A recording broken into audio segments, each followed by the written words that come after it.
안녕하십니까.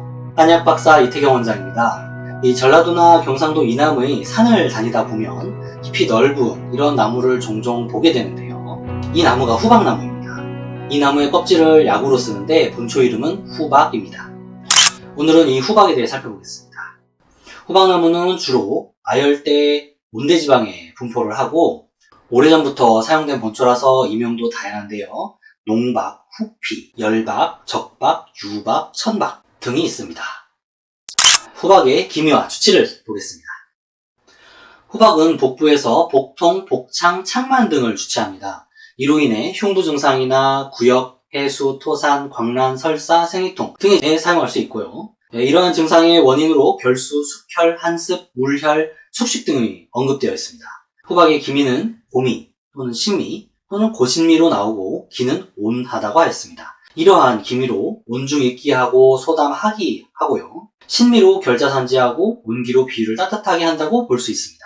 그래서 후박은 장위의 탁사를 제거한다고 설명해 볼 수 있습니다. 후박의 현대 연구를 보겠습니다. 마그놀롤이 주 성분인데요. 마그놀롤, 히노키올이 합이 1% 이상인 것을 약용으로 사용합니다. 위장에서 위궤양 예방 및 치료 효과, 십이지장 경련과 위액분비 억제, 위산에 의한 위 손상 억제를 하고 뇌기능 개선 효과가 있죠. 주로 보호 효능이고요. 심혈관계에서는 혈소판 응집 억제와 허혈 재관류 손상에 의한 손상을 억제한다는 내용이 눈에 띕니다. 간에서 간세포 보호 활성이 있고 항균, 항알러지 작용과 피부 과민 반응에 저항성이 있고 항암 작용도 보였습니다.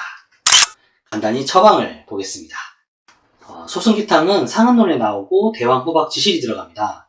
이 대왕후박 지실이 그람수만 달라지면 금계혈약의 후박대왕탕과 후박산물탕도 있습니다. 주치는 의방집회에 주치를 썼는데요. 다른 것보다 잡병, 상초, 비만, 불통이라는 부분이 눈에 띄는데요. 소승기탕의 비염에도 많이 사용되죠. 참고해볼 만한 내용이죠. 반화후박탕은 금계혈약이 나오고 반화후박, 복령, 생강, 소엽을 써서 흔히 매액기라고 부르는 목구멍에 뭐가 걸려있어서 뱉어지지도 않고 삼켜지지도 않는 상태에 사용합니다. 사실 그런데 굳이 매액기에 한정되지도 않고요. 그렇다고 매액기가 잘 듣지도 않아요. 이 처방의 범주를 역류성 식도염을 비롯한 각종 인후 흉부 증상으로 보면 좋습니다. 평이상은 태평, 해민, 화재국방의 처방이고요. 기본적으로 소화기에 체증에 많이 쓰죠. 수많은 변방과 합방이 존재합니다. 한의원에서 거의 매일 안 쓰는 날이 없는 처방입니다. 가격도 저렴하고 효과도 매우 좋죠. 후박은 임신 중 금기입니다. 후박의 주치에 후장위라는 표현이 있어서 저는 예전에 장위를 두껍게 해준다고 생각했었는데요. 이 양리에서 보면 세포 조직 손상을 막아주는 모습이 있어서 최소한 얇아지는 것을 막아주는 것 같기는 합니다. 무엇보다 주치를 보면 후박은 창만이 중심이 되는데요. 창만이란 것을 생각해보면 조직학적으로 양리의 위장 상피에 영향을 주는 걸로 봐서는 상피 조직과 관련된 어떤 문제를 해결한다고 볼 수 있는데요. 의사에서 원인을 결수, 숙혈, 물혈, 숙식 등으로 보았죠. 그래서 후박이 장의 탁사를 제거한다 이렇게 보았는데요.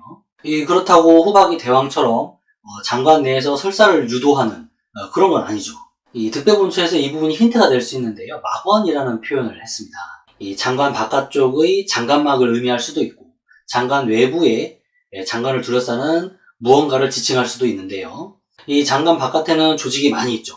혈관 조직도 있고 GALT 같은 림프선 조직도 있고 장관막도 물론 있고 이런 조직들의 문제를 해결해서 창만을 다스리는 것이 아닐까 이렇게 생각이 들고요. 조직학적으로 구체적으로 더 생각해볼 여지는 있지만 오늘은 여기까지 보겠습니다. 후박 원 센텐스. 후박은 위장관 주변의 예적을 처리해서 창만을 다스린다. 두 단어로 축약해 보겠습니다. 장위관 예적, 창만. 경청해 주셔서 감사합니다.